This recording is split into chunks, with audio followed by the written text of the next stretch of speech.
All right, guys, welcome to another episode of the Sales Manager Academy podcast. I'm your host, Omar. And as always, we talk about leadership in the retail world, specifically in the boutique world, right? So, wireless retail, appliances, AV. It's been an interesting couple of days before we move forward with anything. Uh, I will say this.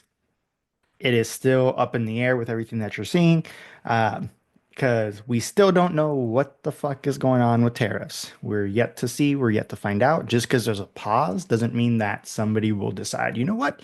Screw the pause, we're going to do this again sooner than later. Uh, Not knowing what countries, it's all up in the air. And it's a clear sign, clear indication that, hey, we might not have the right leadership in place to actually move us forward in the right direction. It's more shambles than anything else.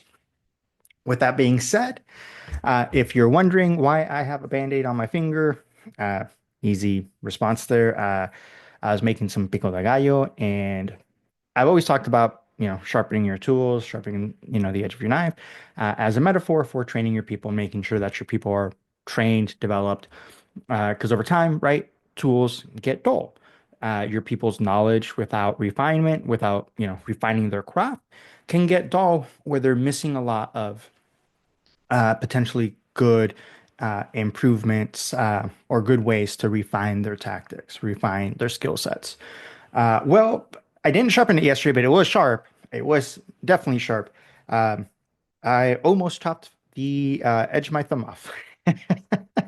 Luckily, I realized how far deep the knife went when I took it out, so that I kept some pressure on it. And yeah, so it does hurt when there's any pressure on the that thumb. And uh, I am technically right-handed, but I do a lot of things ambidextrously.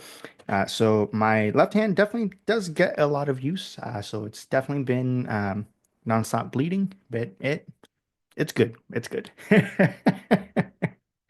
Uh, with that being said, we're kind of on the talking point of making sure your people's knowledge, your people's skill sets is on point, stay sharp, right?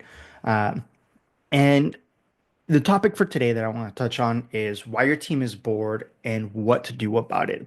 Um, and you would be surprised because right now, and I've said this before, like right now, in the retail world, I'd be very grateful. There is a still quite a bit of panic. So you might see a bit of an uptick on purchasing because people would rather save now than have to spend more later while they have the means for it. So you might see an uptick in people actually going through and saying, you know what, I'm just going to buy this now and not wait because I don't want to pay 10, 20, 50, 100% more. Right. Obviously, cost is different than the MSRP, right? The retail value of things. But that's how a lot of people are going to see it, right? Because they don't equate the two right off the bat, where it's going to be 10% of the cost basis, not the retail basis. And that's a little bit of FOMO, right? Fear of missing out, a little bit of panic setting in. Uh, but when things start to level off, things get real, and your people have more time on their hands than anything because there's less foot traffic coming through the door.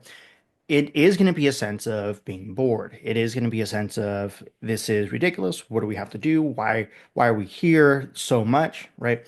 And this is thoughts that come into your team's brains. Now, when you hear training and developing, if you're thinking this is going to take a very long time, this takes hours to do. I don't want to spend all day training, coaching, developing. One, you're a leader. This is what you signed up for, literally, right?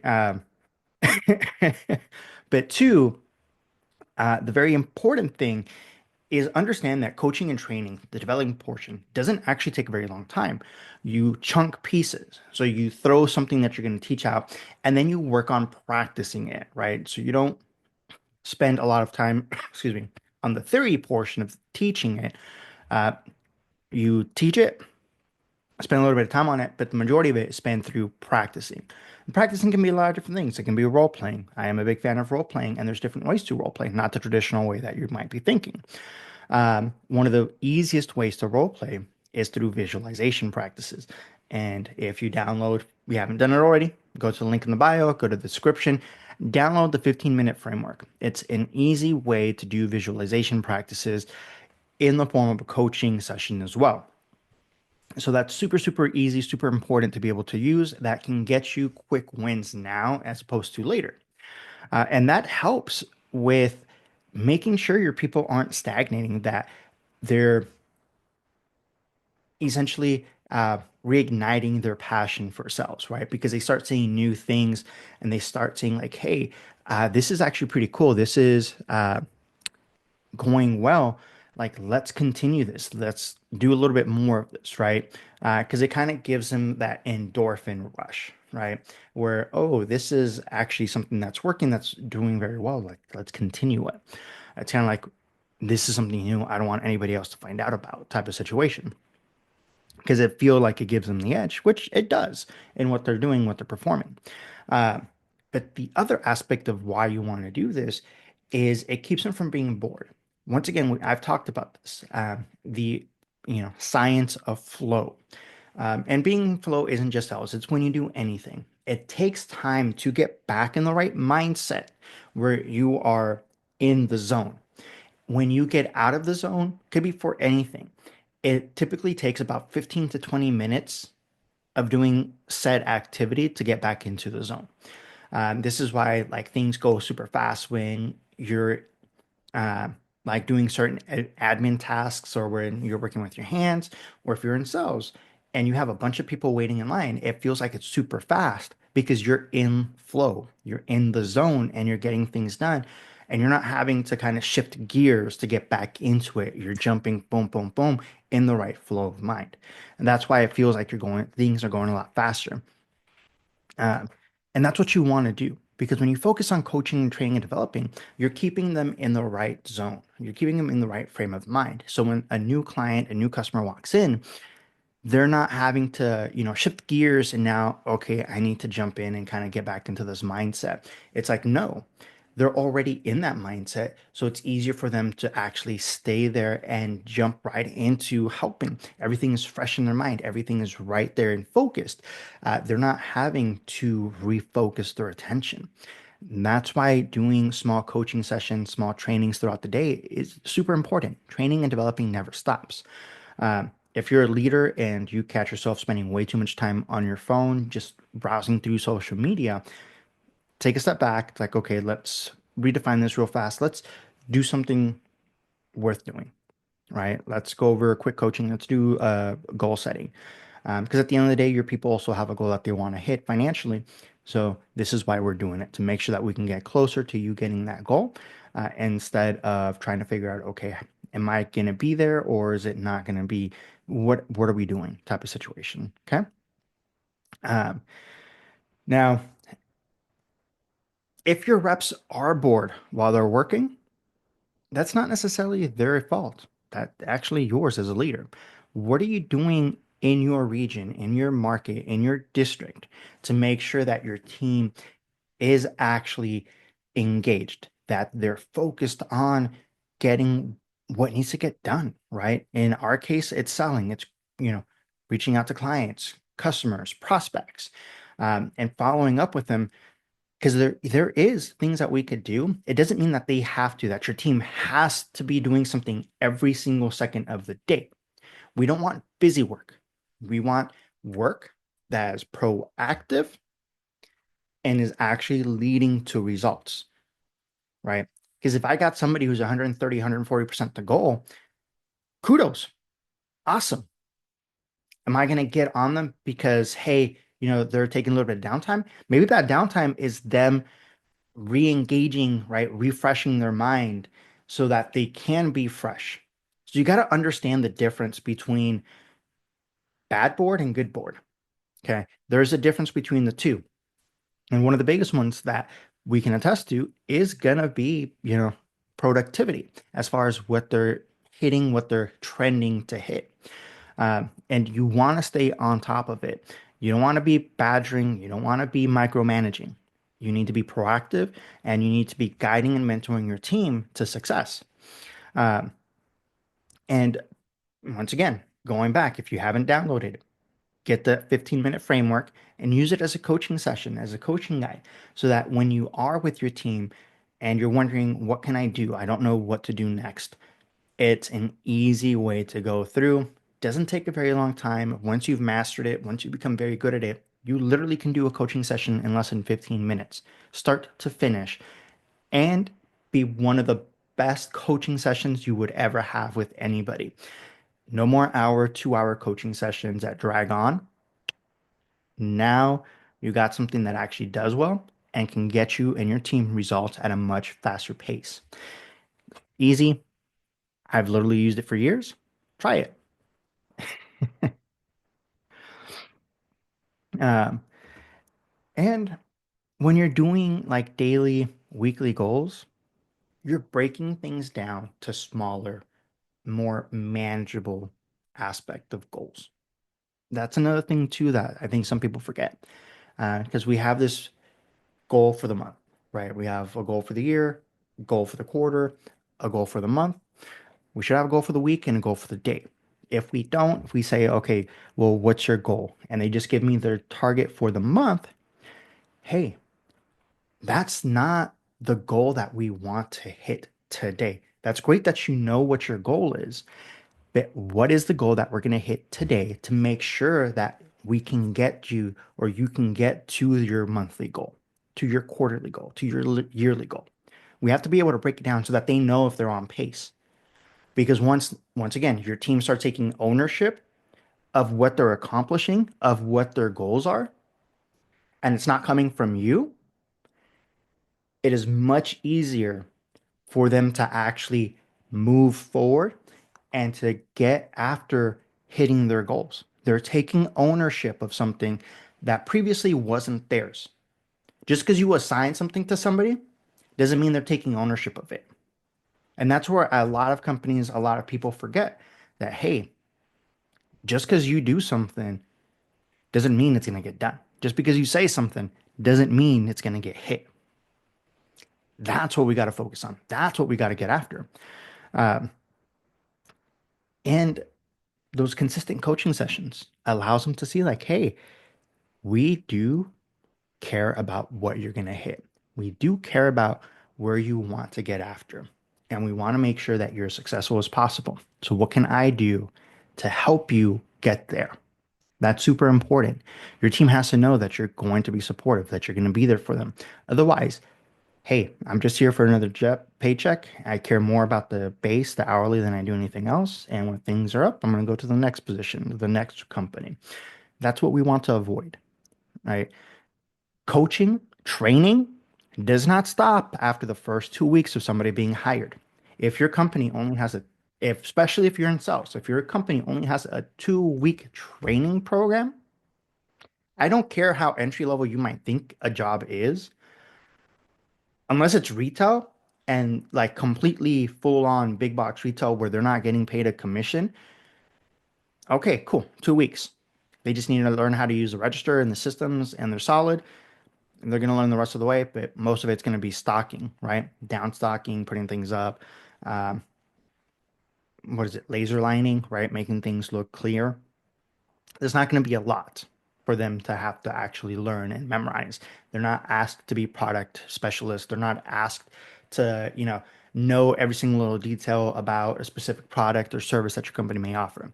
If you got sellers on your team, you're asking them to be a specialist in what you're offering, to be able to be problem solvers.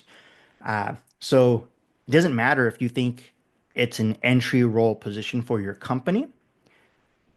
Literally, is going to take more than 2 weeks. If they have a sales background, it is literally still going to take more than 2 weeks for them to get trained properly. It just means they're going to have a faster or shorter ramp up period because they don't need the fundamentals to be laid out and created for them. But once they do have the fundamentals, if they're brand new, right? And this is once again where I think a lot of leaders miss the point in bringing people on board that may not be 100% fit based on the personality quiz or the assessment that they took, but they're malleable, meaning that you can coach and train them up. If you can do that, there is literally no shortage of people that you can bring on board that are going to be qualified because you're training and developing them to get to that point. That's what you want to do as a leader.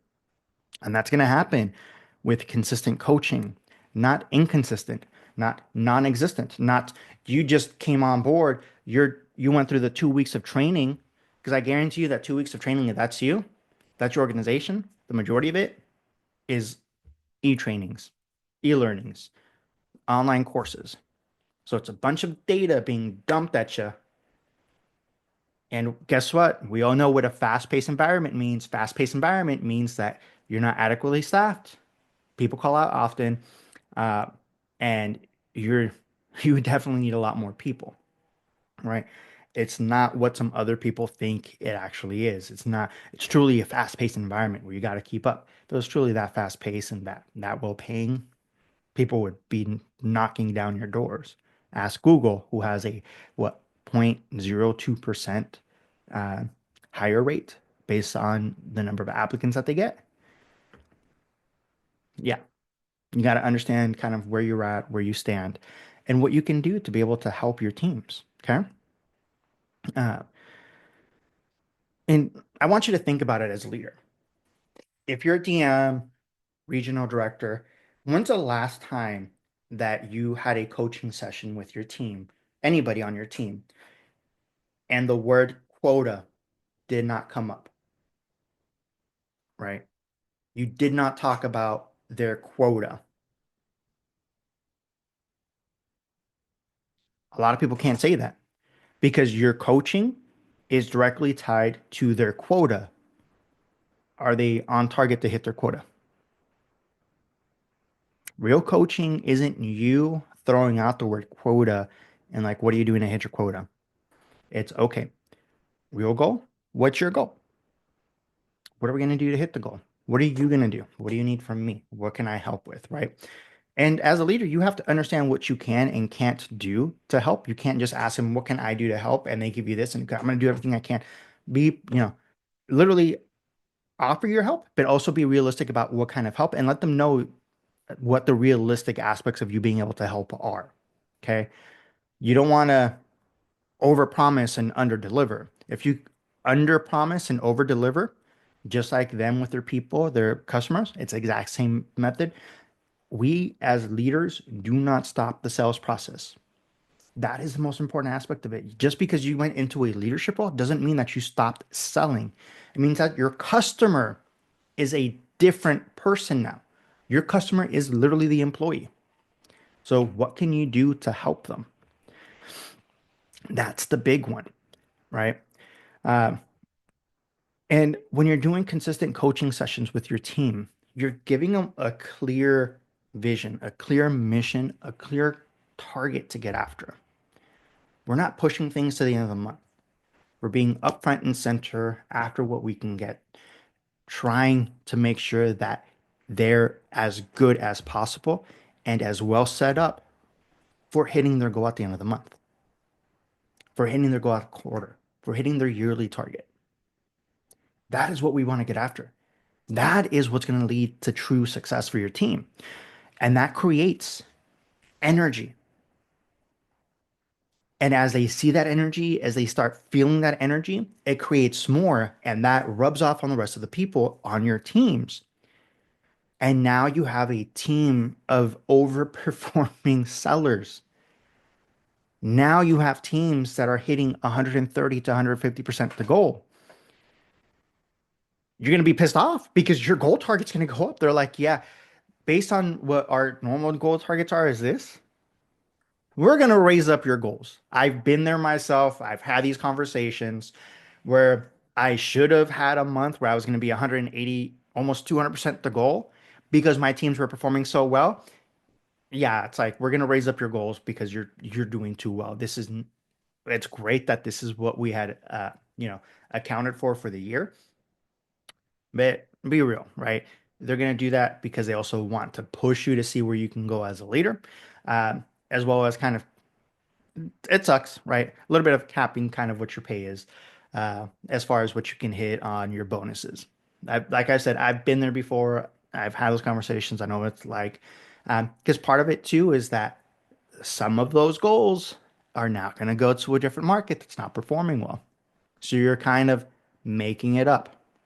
Okay. Obviously not for you, for the company. Uh, but once again, that also gets you noticed, gets you seen because you're on their list for people that are overperforming.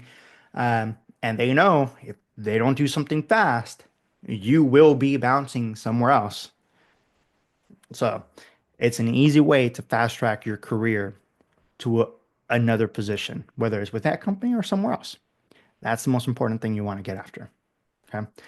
Um, and you're going to start seeing more recognition. You're going to start recognizing your team a lot more for their performance as well, right? Whether you do, I've told you guys, I've used to do monthly team meetings, right? A monthly wide district meeting with my teams. And that's where I did my recognitions to make sure everybody understood, like, hey, great, these were our goals for the month. This is where we landed. This is what we did well in. And I literally did awards, not like cheap awards, very good quality stock, uh, with the whole, embolded stamp thing on there.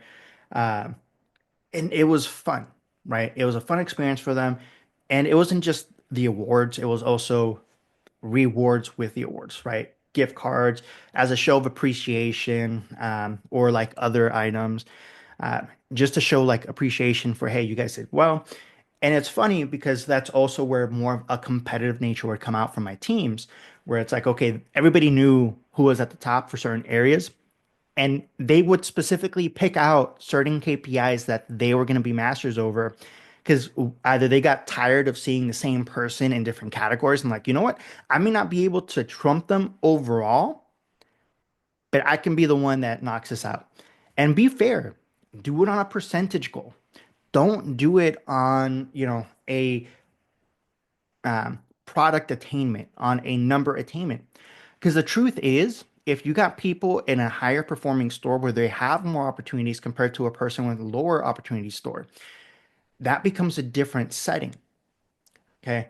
So make it a percentage of what they hit and a percentage of the KPI. Because, for instance, if I got somebody who hit 120% to goal and one of the KPIs that I'm very adamant about, they got 10%, but I got somebody who hit, 105% to goal, but that KPI attainment was 30%. Yes, the 120% person overall did better, but for that specific KPI, that 105% with a 30% attach rate is a much better individual in that category. That's what you want to focus on. That's how you make things fair. And when the team started realizing I'm not doing it based off of like number of boxes moved, it was a percentage. That became a more level playing field for everybody where they're like, okay, I can do this. I can get after it. And they, like I said, they would literally do that and they would get after hitting certain KPIs. And then you started seeing fluctuations in the rankings in my district over who was at, leading in certain KPIs. And for the people that are super, super, competitive that were at the top, yes, it ate at them because they wanted to make sure that they did not fall behind on that as well. So it became fun because there would be a little bit of trash talking. But at the end of the day, they all knew we came together to be able to celebrate everybody's wins because we did things as a team. They started to realize that it's helping each other out. It's not being cutthroat and cutting people off. It was no. And it was something that everybody enjoyed. Because instead of, for instance, waiting at the door trying to see who was up, it's like, hey, all right, cool. We know who's next. Like, we got this on rotation. So they knew they didn't have to like necessarily be pulled back. They could get after it. They could enjoy their times. They could help each other out. And that's where you start seeing more leadership traits. That's where you start seeing more individuals start stepping up, start helping to coach others, start helping to develop others on the team because they want everybody to actually do well. And that's what you want on a sales team. You don't want a bunch of people that are so-called sharks that are just looking out for themselves, not looking out for their team. That doesn't help anybody out. That actually demoralizes the team as a whole. You want people that want to help others, that want to develop others, want to grow others. Because once again, when you do that, that is when you start developing leaders. And that's when you, as a leader, will have the ability to take a step back and have people who can step in your place. Because that means you're that much closer to getting a promotion. All right, guys, I want to thank you once again for stepping into our podcast here at Sales Manager Academy. I'm Omar, and I'll catch you on the next one.